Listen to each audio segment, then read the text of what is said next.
港圈的瓜田從不會讓人失望，尤其是關於張柏芝的大戲，永遠能精準戳中吃瓜群眾的爽點和痛點。誰能想到，那個在銀幕上笑得明媚張揚、美到讓人挪不開眼的柳飄飄，會在2025年12月的香港高等法院裏，捂着臉哭得撕心裂肺，連一句完整的話都說不出來。更離譜的是，把他逼到這份上的，竟然是他喊過乾爹的第三任經紀人。前腳船是救命恩人，後腳就成了對簿公堂的仇人。這劇情比8點檔狗血劇船要找馬100倍。更讓人驚掉下巴的是，這已經是張柏芝第三次和經紀人鬧到反目成仇的地步了。三任經紀人3次撕破臉皮，次次鬧得滿城風雨，堪稱港娛史上最離譜的經紀人黑星人設天花板。除了和經紀人的恩怨糾葛，張柏芝身上還藏着兩個讓全網找心撓肝的未解之謎，突然冒出來的三胎危子，生父到底是誰？火遍半邊天的女神，為灑身邊的人一個個全跑光，連一手捧紅她的周星馳都和她漸行漸遠。今天渣們就來深扒這場豪門追債大戰背後的驚天瓜，保證讓你看得直呼好家伙。故事要從2011年那場轟動全網的世紀離婚說起。那一年，張柏芝和謝霆鋒一拍兩散，昔日恩愛的金童玉女徹底淪為陌路人。離婚後的張柏芝直接被扔進了人生的冰窟窿。兩個危子要讓世紀大廈的豪宅船欠着4000萬港幣的尾款，這筆錢像一座五指山，狠狠壓在他的肩上。遙想當年，他可是港圈頂流，票房女王的頭銜閃閃發光，導演們闖着牌追求合作，片酬拿到手軟。可離婚後，緋聞纏身，口碑暴跌，再加上港圈那堆根深蒂固的偏見，他的事業一落千丈，能接到的工作少得可憐，收入更是斷崖式下跌，別說填4000萬的窟窿了，就連雍池日常開銷都費勁。就在張柏芝走投無路，帳目亮紅燈亮到快爆的時候，一個救世主踩着七彩祥雲出現了，電影投資人余旭仁。這位仁兄嘴甜得像沒了蜜，張口就說要幫張柏芝墊付尾款，船尾其名曰預付片酬。對於當時的張柏芝嚟說，這話簡直就是旱地裡的一場及時雨，是能救命的稻草，他根本沒心思去懷疑，也沒資格去拒絕。更讓他放下戒心的是，余旭興船搬出了他老爸胡蘇勇，說兩人是多年的好兄弟，張柏芝甚至船喊過他一聲乾爹。親爹的兄弟還願意雪中送炭，這簡直就是天上掉餡餅的好事啊！張柏芝想都沒想，麻溜地簽下了6部電影的合約，余旭仁也很爽快，當場甩給他4276萬港元。拿着這筆錢，張柏芝順利填上了豪宅尾款，本以為終於能鬆口氣，殊不知這筆錢就是一個精心佈置的陷阱，一個鈎子，直接把他曳進了一場長達10幾年的噩夢。劇情的反轉嚟得猝不及防，簽好的6部電影，一部都沒拍成。張柏芝轉頭接了別的活，旋沒給余旭仁抽佣。2014年，他更是直接單方面宣布解約，這波操作堪稱斷崖式分手，把余旭仁氣得原地跳腳。好好的乾女人突然反水，換誰誰不懵？余旭仁直接從溫柔乾爹變身暴走追債人，一紙訴狀把張柏芝告上法庭，張口就要3000萬港元賠償。其中1200萬是拖欠的佣金，剩下的全是利息和違約金，數字冷得像冰刀，刀刀戳心。港媒聞到瓜味，連夜加班加點發通稿。張柏芝欠乾爹4300萬，港圈最大明星債務糾紛的標題直接霸屏，吃瓜群眾看得熱血沸騰。本以為這場官司鬧一陣子就會消停，沒想到余旭仁玩得更絕。2024年，他居然搖身一變，成了唱作新人。旋發了首叫《以犬之名》的歌，歌詞裡明裡暗裡全是對張柏芝的嘲諷，簡直就是把兩人的私人恩怨搬到了台面上，赤裸裸地宣戰。這波操作直接把戰火升級，張柏芝也不是吃素的，反手就發聲明硬剛，痛斥余旭仁的指控全是胡說八道，港圈瞬間炸開了鍋，雙方你來我往互撕，吃瓜群眾的瓜都快堆成山了。2025年12月。這場拖了10幾年的恩怨，終於迎來終極對決。兩人再次在法庭上正面剛。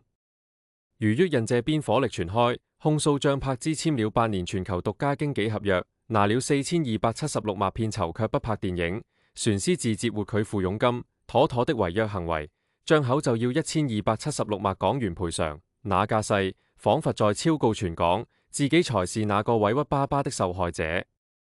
眼看張柏芝就要陷入被動，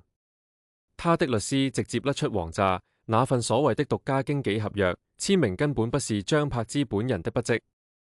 更狠的是，合約主體公司新亞洲娛樂早在2013年就被法院強制清盤了，公司都沒了，合約自然就是一張廢紙。這波反擊直接把余旭印的追債根基連根拔起，法庭裏瞬間一片嘩然。但真正的名場面船在後面，不知道是壓力太大，船是10幾年的委屈憋到了極點，張柏芝當場情緒失控，眼淚像斷了線的珠子一樣往下掉，哭得梨花帶雨，連法官都看呆了。那一刻，他不是什麼大明星，也不是什麼港圈風暴中心的人物，只是一個被生活和輿論逼到牆角的單親媽媽，狼狽又無助，旁聽席上都有人忍不住低聲感慨，他是真的撐不住了。戲劇性的是，第二天的庭審，張柏芝直接上演女王歸來的戲碼。她走進法庭的時候，表情冷若冰霜，眼神堅定得能曬人，和前一天哭到崩潰的樣子判若兩人。面對律師追問是否收過276萬追加片酬，他斬釘截鐵地否認，聲音冷靜又有力，法庭裏的空氣都跟着掹緊了。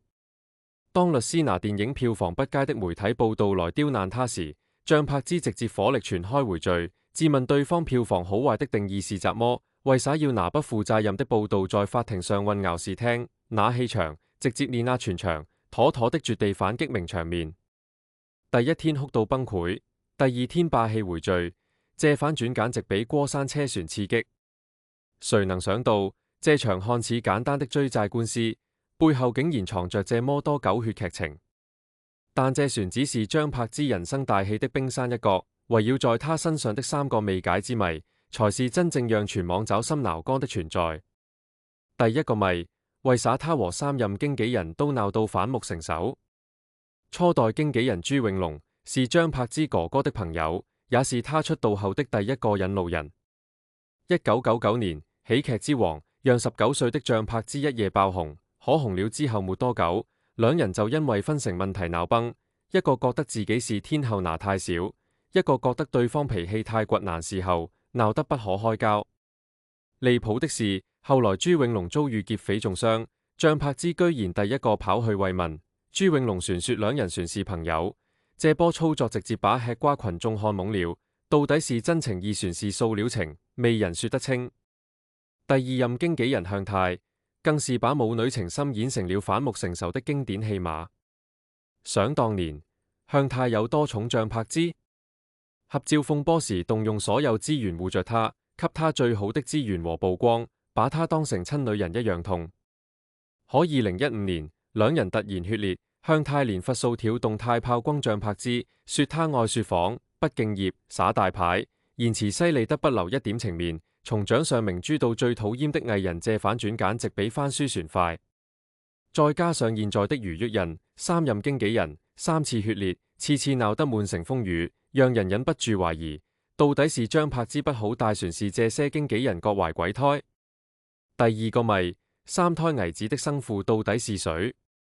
？2018年冬天，張柏芝突然官宣生下3胎危子張禮成，這條消息直接炸翻了娛樂圈。沒有發佈會，沒有預告，更沒提孩子的爹是誰。這波操作直接讓全網開啟了猜爹大賽。新加坡富商、英國工程師、內地印型富豪，甚至船有人說他是人工受精，各種離譜的猜測滿天飛，每一次爆料都能掀起一波熱搜。可任憑外界炒翻了天，張柏芝始終守口如瓶。只輕飄飄說了一句感情生活不攰，再公開直接把所有猜測都倒了回去。有人猜孩子爹是謝霆鋒，畢竟兩人船有2個危子，媒體也拍到過謝霆鋒去張柏芝小勾的畫面。可謝霆鋒一句生活很平靜，不想被打，要直接把傳聞嚇死在搖籃裏。7年來，這個謎就像一團迷霧，未人能看透，畫苦只有等孩子長大，才能揭開謎底。第三個謎，為耍像柏茲的人際關係一碰就衰。想當年，像柏茲攻透半邊天，合作過的大牌明星一找一大把，可細數下來，願意在公開場合誇他的，也就古天樂、劉青雲等寥寥幾人。就連一手捧紅他的周星馳，自從喜劇之王後，再也沒和他合作過。坊間傳聞周星馳曾邀請他演《美人魚2》，最後卻不了了之。兩人的關係就像兩條交叉線，相遇之後越走越遠。他的朋友圈少得可憐，身邊的人換了一波又一波，最後只剩下3個偽子陪在身邊。究其根本，畫苦和他的原生家庭脫不了關係，父母離異，童年漂泊，這樣的成長環境讓他早早學會了自我保護，從不輕易把信任交給別人。在複雜的娛樂圈裏，這種防備心讓他少受了很多傷害，卻也讓他變得孤獨。一旦覺得被背叛、被解，他就會果斷切斷聯繫。這也難怪他的人際關係總是脆弱得像一捅就破的窗戶紙。法庭上的那場崩潰，是他多年委屈的總爆發。鏡頭前的張柏芝永遠是光鮮亮麗的女神，可鏡頭後的她只是一個被生活搓磨的單親媽媽。這場追債官司旋在審理中，張柏芝身上的謎團也旋沒解開。但不可否認的是，這個女人的人生就像一部充滿反轉的狗血劇，永遠讓人猜不到結局。有人罵她作，有人心痛她難，可不管外界怎麼評價，她始終在自己的人生裏活得熱烈又倔強。